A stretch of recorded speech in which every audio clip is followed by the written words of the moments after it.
તો રામે રામ ડાયરા ને રામ રામ, કેમ છો? મોજમાં બસ મોજમાં રહ્યો વાલા. તો આજે આપણે એવી જગ્યાએ આવી ગયા છીએ કે જ્યાં આપણે કુદરતી વાતાવરણ હોય ને કેવું મસ્ત મજાનું આ લીલોતરી અને ડુંગરિયાળ વિસ્તારમાં આપણે આવી ગયા છીએ. એટલે વિડીયો તમે આખો જોઈજો અને મજા આવશે તમને. હા, કે ગામડામાં ડુંગર અને એમાં લીલોતરી ને એનું વાતાવરણ ને હું કહેવાય એવું બધું. તો રામ રામ ડાયરા ને રામ રામ, કેમ છો? મોજમાં બસ મોજમાં રહેવું વાલા. તો આજે આપણે આવી ગયા હતા ડુંગર ઉપર આંટો મારવા, અને અહીંનું વાતાવરણ ને કેવું સુંદર અને ગાડર નાના નાના કેવા સરતા હોય, અને આવું કેવું વાતાવરણ હોય, અને મોરલા ભાઈ કિલોલ કરતા હોય હો ના. હા, ઢેલ છે હો. તો વિડીયો તમે આખો જોઈ જાઓ, આશા કરું છો કે. તો રામ રામ ડાયરા ને રામ રામ, કેમ છો? મોજમાં બસ મોજમાં રહેવું વાલા. તો આજે આપણે આવી ગયા હતા એવી જગ્યાએ જ્યાં હવા શુદ્ધ અને વાતાવરણ મસ્ત, અને ભાઈ લોકેશનની તો શું વાત કરવી આપણે. હા, એવું મસ્ત મજાનું છે ને ના આપણે આવી ગયા હતા. જો કેવું સરસ મજાનું છે. તો હું આશા કરું છું કે વિડીયો તમે આખો જોઈજો, અને નવા મિત્રો હો તો ફોલો કરતા જજો, અને યુટ્યુબમાં જોતો સબસ્ક્રાઈબ કરતા જજો. હા, કેમ કે જોઈ લો આમ કેવી પાણાની ખીણ્યું છે, અને કેવા સરસ મજાના ગાઢ સરે છે. જોઈ લો આવો નજારો અને આવું વાતાવરણ ભલા માણા ગામડે આપણને જોવા મળે.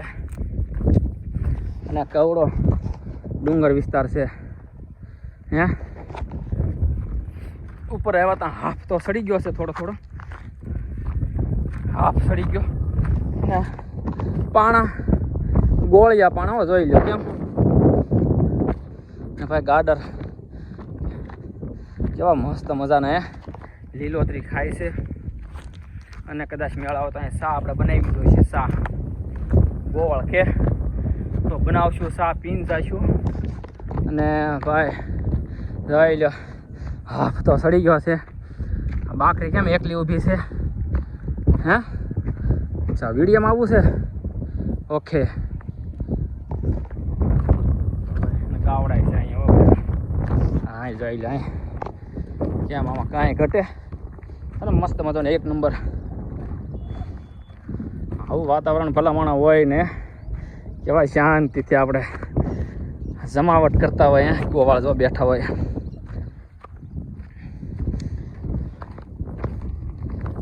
કેમ પણ છે ને બાકી એક નંબર.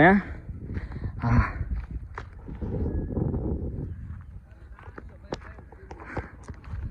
અને સરસ મજાના જો ભાઈ માલ છે, હો મોટા માલ. હા, ગાવું છે, ભેહું છે.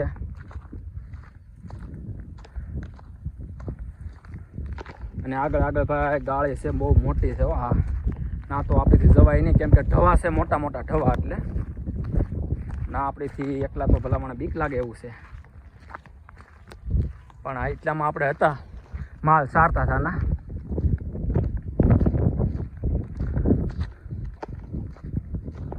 અને ભાઈ આમાં કાંઈ ઘટે આવું વાતાવરણ હોય, આવું લોકેશન હોય ને.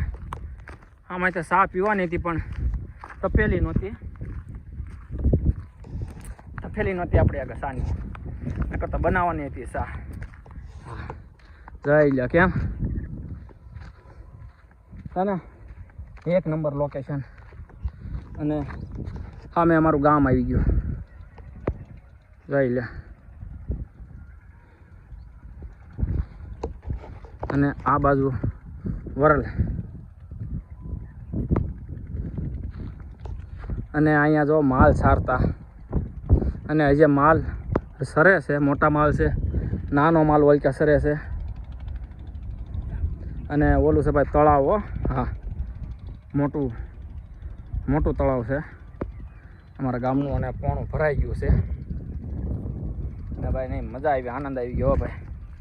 હા, ડુંગરમાં આવ્યા આમ એમ થયું કે હાય કેટલા લગભગ 5 વર્ષે અહીંયા આવ્યા આપણે. 5-6 વર્ષ થઈ ગયા છે. હજી એકાદી વાર નાસ્તો લઈને આવવું છે અહીંયા આ જગ્યા ઉપર. જે દી અંજળ આવે તે દી નાસ્તો કરવા. અને કેમ કે વાતાવરણ કેવું એકદમ મસ્ત મજાનું પ્રફુલ્લિત થઈ જાય આપણું મન, કે નહીં થાક ઉતરી જાય.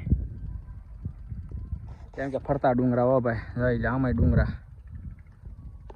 તો ચાલો મારા વાલા ફોલો સબસ્ક્રાઈબ કરતા જજો. અને આપણે જે સામે ખોડિયારમાંનું મંદિર છે, જો સામે વડલે છે ને વડલોના. તો ચાલો હવે ના જઈને મળીએ. પછી ઓલકા તો ભાઈ ઝાડી બહુ છે, આપણે ના ગયા નથી, ઢવા બહુ છે. પછી આપણે તો ઉપરથી નીચે ઉતરી ગયા છીએ. હા, અને આપણે જવાનું તો અહીં ખોડિયારમાં, અહીંયા તો અહીં ખોડિયારમાંની દેરી છે આપણે અહીંયા. તો ના આપણે દર્શન કરતું જવું છે હવે. હા ચાલો તમને દર્શન કરાવું. અને આ વડલો જો કવડો છે, કેટલા વર્ષ જૂનો હશે આ વડ છે ને, મોટો જબર. તો ના આપણે ભાઈ ખોડિયારમાંના દર્શન એ કરતા જઈએ. અને કોમેન્ટમાં જાય માતાજી લખી નાખજો મારા વાલા. હે આય ખોડિયારમાં, જય ખોડિયારમાં, હે માં, હે ખોડિયારમાં, હે આય ખોડિયારમાં. પૂછું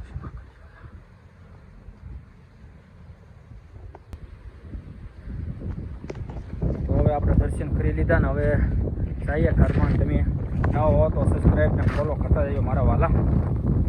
હા ભૂલતા નહીં હો.